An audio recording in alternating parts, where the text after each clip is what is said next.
საჭიროა თუ არა დიეტა ორსულობის დროს. თუ თქვენი კვება დაბალანსებულია ჭამთ მრავალფეროვან საკოდთა ანალიზებით შესანიშნავია, მაშინ განსაკუთრებული დიეტა საჭირო არ არის. მაგრამ ასე იშვიათად ხდება. იმისათვის, რომ თავი არ დაითვირთოთ კალორიების თვით, არსებობს სწორი კვების მარტივი გზა. ავიღოთ ნებისმიერი თეფში და გონებაში გავყოთ ორ ნაწილად. თეფშის ერთ ნახევარზე დავდებთ ნებისმიერ ბოსტნეულსა და მწვანილს. აქ გვაქვს ბოჭკოვანი ნივთიერებები. მეორე ნახევარს კიდევ გავყოფთ ორ ნაწილად, ერთ მეოთხედზე დავდებთ ცილას, თევზი, ხორცი, კვერცხი, ხოლო მეორე მეოთხედზე რთულ ნახშირწყლებს, ბრინჯი, ციციბურა, მაკარონი, სახამებლიანი ბოსტნეული.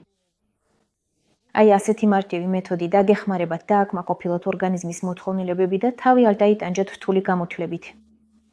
ასევე ორსულობის დროს საჭიროა შეამციროთ, ან უკეთესია საერთოდ გამორეცხოთ ფასტფუდი, ჩიფსები, სნეკები, გაზიანი სასმელები, თეთრი რაფინირებული ფქვილის ნაწარმი, პალმისეთი, ტორტები და კანფეტები.